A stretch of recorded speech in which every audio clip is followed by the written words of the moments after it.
kes Najib ini hari ini Tuan Hanif ya, digemparkan juga apabila pasukan guaman Datuk Seri Najib Tun Razak dikatakan membuat permohonan untuk meminta supaya Yang Amat Arif Tun Tengku Maimun Tuan Mat sebagai Ketua Hakim Negara yang mengetuai perbicaraan pada dalam kes ini di Mahkamah Persekutuan mengundur diri Tuan Hanif ya.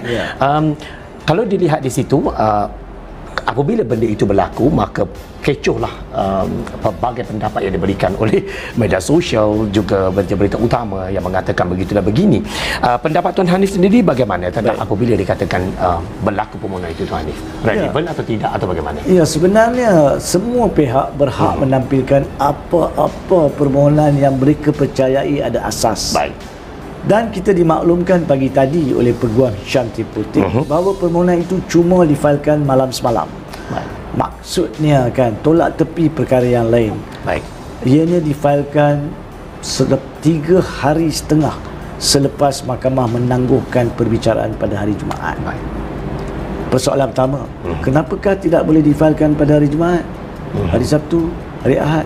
Kenapa difailkan pada hari Senin malam? Dan memaklumkan kepada mahkamah pagi esoknya. Itu persoalan pertama. Baik. Yang keduanya, apabila saya melihat alasan permohonan yang ditampilkan melalui affidavit, saya percaya berjumlah 26 muka surat, saya membacanya mulai daripada yang relevan perenggan 8, 9 ke atas. Satu sahaja isu yang dibangkitkan. Kenapa permohonan mereka percaya Yang Amat Arif, Hakim, Ketua Hakim Negara tidak wajar menjadi salah seorang daripada panel hakim. Mereka mengatakan bahawa kerana suami Yang Amat Arif, Ketua Hakim Negara, pernah pada tahun 2018 sebelum daripada tarikh Najib Razak dituduh, mengeluarkan beberapa kenyataan di Facebook iaitu Facebook suaminya, memberi komen-komen yang mempersoalkan urus tadbir kerajaan oleh Najib Razak dan sebagainya. Maka mereka mengatakan kerana suaminya membuat kenyataan tersebut, maka ianya akan mencerminkan fikiran isterinya, yakni Ketua Hakim Negara. Bila saya baca alasan tersebut, dengan penuh hormat saya telah mengatakan, walaupun pada masa itu belum pun selesai hujah, rakan saya tanya saya kata, ini adalah permohonan berasaskan prinsip yang paling karut. Seorang budak tadika pun akan menolak permohonan tersebut sebab ianya menghina hakim, seolah-olah hakim akan ikut cakap suami, akan ikut cakap isteri, akan ikut cakap bapa, emak, adik, abang. No. Apabila seorang dilantik sebagai hakim, lantaklah apa pegangan suami anda, apa pegangan anak anda. Anda buat keputusan berpandukan sumpah jawatan. Dan tidak ada mana-mana hakim yang akan berani buat keputusan berlawanan dengan keterangan dan undang-undang, kerana mereka tahu mereka akan jawab di akhirat. Adakah berbaloi untuk menghantar orang yang bersalah, bebaskan dia, atau orang yang tak bersalah dihantar ke penjara kerana emosi, kerana dengar cakap keluarga? Mereka akan jawab sebab mereka yang membuat keputusan. Dan penghinaan seperti ini telah dijawab dengan sebaiknya oleh kelima-lima hakim apabila mereka mengatakan segala alasan yang diberikan tidak sampai ke tahap mengatakan hakim itu bias. Yang dipakaikan adalah suaminya bias. Suaminya bukan hakim. Nampak tak? Jadi pokoknya di sini bagi saya, mereka berusaha, mereka cuba, tapi malangnya percubaan terakhir ni adalah percubaan yang paling dangkal dalam keseluruhan terdesak proses. ke bagaimana? Memang terdesak, tapi saya percaya sewajarnya dipikir dengan masak sebelum dibuat permohonan seperti itu. Walau apa sekalipun, mahkamah telah mendengar. Bukan mahkamah menolak sekaligus. Mahkamah tangguhkan sebab bila difailkan semalam, Saudara Zabazi, mengikut proses pemfailan cuma akan diterima secara rasminya sebelah pagi tadi. Apabila kes dipanggil untuk rayuan di sini, di pejabat pendaftaran, proses itu diterima. So hakim, Ketua Hakim Negara telah menangguhkan sebentar untuk membolehkan pihak pendaftaran memproses, memberi nombor, memberi cop, dan kemudian dibawa ke perhatian ke semua hakim, pihak pendakwa lain dan sebagainya untuk mereka meneliti dan mengambil langkah seterusnya. Adil tak adil? Ni hakim dituduh suami dia membuat kenyataan melulu, hakim tu masih tunggu proses permohonan, bawa permohonan untuk diteliti. Ada ditolak terus? Tidak. Kemudian didengar. Bila didengar permohonan Hisham Teh Potik, Hisham Teh Potik kata Syafiq Abdullah macam yang kita jangka akan kembali dalam perjalanan datang. Dengan betul mahkamah kata awak teruskan. Bila Syafiq Abdullah sampai, dia boleh sambung kalau dia nak sambung, kalau ada apa-apa nak sambung. Dan bila Syafiq Abdullah sampai, dia dibenarkan sambung, tapi dia memilih untuk minta penangguh lagi sampai ke pagi esok atas alasan dia sedang terlibat dalam satu inkuari di Parlimen. So mahkamah kata teruskan. Kalau tak boleh teruskan, Hisham Teh Potik dah selesaikan lah pun. Datang pula seorang lagi peguam nama Firoz yang membuat permohonan yang sama. Dan mahkamah dengan betul mengatakan hujah Hisham Teh Potik berpandukan kepada alasan yang diberi telah diselesaikan selengkap-lengkap yang mungkin oleh mana-mana peguam. Kami bersedia untuk memberi keputusan. Tidak ada penangguhan. So mereka beredar balik, berunding, dan mereka keluar dengan memberi keputusan menolak permohonan untuk menggugurkan Yang Ma'arif Ketua Hakim Negara sebagai panel hakim. Itu keputusan berpandukan kepada lunas perundangan dan kehakiman yang tepat. Seperti yang saya nyatakan tadi, kalau 5 orang budak tadika diambil, diletak di Mahkamah Persekutuan untuk mendengar permohonan tersebut, mereka pun tidak salah untuk menolak permohonan itu. Sebab tidak ada asas. Baik. Adakah Tuan Hanif bersetuju dengan kenyataan daripada pasukan pendakwa raya yang saya fahamkan Visi Tambaram yang mengatakan bahawa permohonan yang Najib lakukan untuk menyingkirkan Yang Amat Arif Tun Tengku Maimun adalah satu taktik yang berniat jahat, Tuan Hanif? Ya, daripada sudut tersebut kita boleh lihat daripada hari Isnin yang lalu berpanjangan kepada apa yang berlaku pada hari Selasa, penangguhan demi penangguhan di pohon. Kemudian ada pula permintaan untuk menarik diri sebagai peguam supaya kononnya yang membolehkan untuk ditangguhkan. Kemudian bila ditanya nak ujar atau tidak, kejap kata tak nak ujar, kejap kata nak ujar, kemudian tukar lagi kata tak nak ujar. So segala perkara ini jika dilihat secara keseluruhan, tidak salah untuk seseorang menampak bahawa Najib Razak Najib Razak telah melakukan apa yang dia percaya dia sedaya upaya boleh lakukan untuk melengah-lengahkan prosiding, sedangkan satu Malaysia dan mata antarabangsa tahu bahawa segala masa yang cukup telah diberikan kepada Najib Razak untuk menyediakan rayuan ini, termasuk permohonan-permohonan yang telah dibuat walaupun di tahap Mahkamah Persekutuan ini. Dia cukup masa, dan bila tidak dilakukan maka langkah-langkah seterusnya boleh dan wajar dianggap sebagai berniat jahat. Berniat jahat untuk apa? Untuk menyalahgunakan proses mahkamah bagi kepentingan peribadi, bercanggah dengan prinsip kehakiman dan perundangan. Bila bercanggah dengan prinsip kehakiman dan perundangan, maka berniat jahat. Kenapa bercanggah dengan prinsip kehakiman dan perundangan?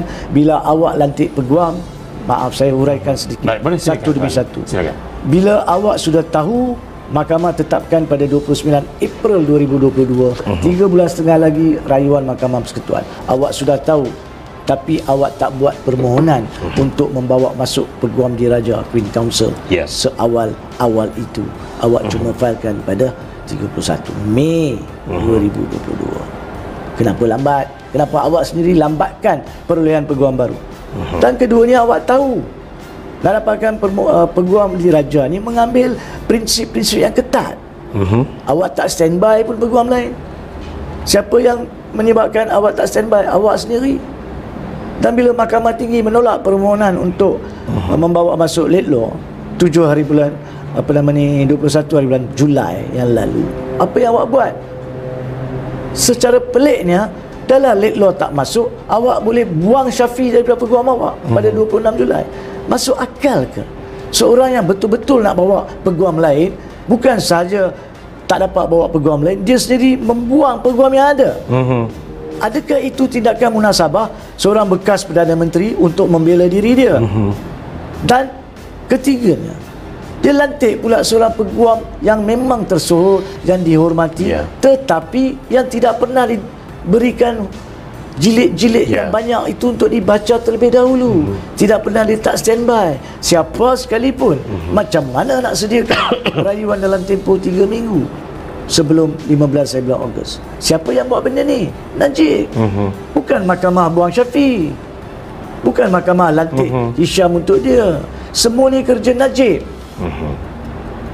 Kemudian bila dah panggil untuk bicara 15 Ogos, awak filekan permohonan, awak dah filekan permohonan untuk keterangan baru yang awak cuma filekan pada bulan Jun. Sedangkan dokumen itu diperolehi dalam perbicaraan 1MDB pada 13 Mac. Kenapa awak sendiri lambat? Bukankah itu menunjukkan awak sengaja nak melengah-lengahkan? Sedangkan awak sepatutnya fikirkan untuk kepentingan kebebasan diri awak. Apatah lagi untuk dapatkan bicara yang adil yang mahkamah bagi.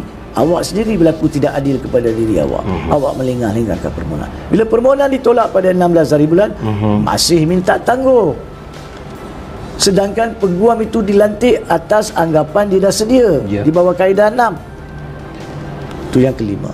Keenam, bila minta ujah, peguam diarahkan oleh Najib mengatakan tak nak ujah. Dan mahkamah tanya, jadi awak bergantung harap kepada penghujang bertulis sebelum itu? Ya, itu hari Selasa. Kemudian sidang barang hujah Selasa. Sidang barang hujah hari Khamis. Hari Khamis bangkit lagi peguam Najib atas arahan Najib yang ketujuh, minta maklumkan bahawa mereka berhasrat pula untuk memfailkan hujah hari Khamis. Kemudian bila selesai je sidang barang pada hari Jumaat, mahkamah tanya balik, baik Syam sebagai peguam Najib, jadi awak akan failkan hujang bertulis. Tukar lagi kali ke-8. Pada masa ini kata tidak, kami tidak ingin berhasrat pula. Tak berhasrat pula. Mahkamah tanya, tak apa, kita bukan nak bersidang hari ini lagi, dah Jumaat petang. Hari Isnin pun tangguh, kita bersidang hari Selasa. Jadi datang hari Selasa untuk berhujah lisan. Kami tidak ingin berhujah.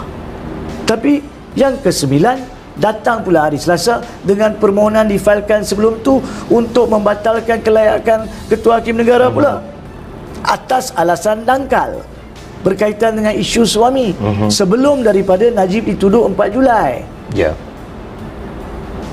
Kemudian bila dah tengah berbicara, datang peguam lama balik, Syafiq. Datang pula seorang peguam baru lain, Firuz. Adakah ini sebagai seorang pengamal undang-undang, perkara seperti ini pengamal undang-undang tak pernah lakukan? Dan tak pernah lakukan bukan sebab apa? Sebab kita tidak ingin dianggap sebagai orang yang menyalahgunakan proses mahkamah.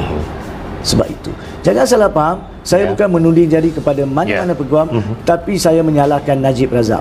Penyudahnya daripada semua perkara ini yang ke-10, Najib Razak kalau dia mengadu seperti mana dia adu sebelum ini di perkarangan mahkamah, tadi dia mengadu dia tidak diberi keadilan dan sebagainya, sebenarnya aduan Najib ini patut dibuat di hadapan cermin.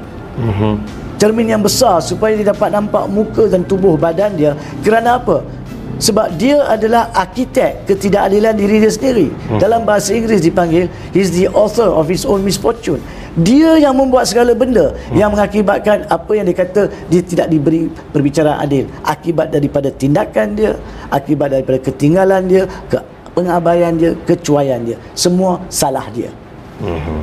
Semua adalah salah dia. Tidak ada mahkamah tinggi, mahkamah rayuan maupun mahkamah persekutuan tidak langsung memberikan ruang untuk dia. Cukup ruang diberikan.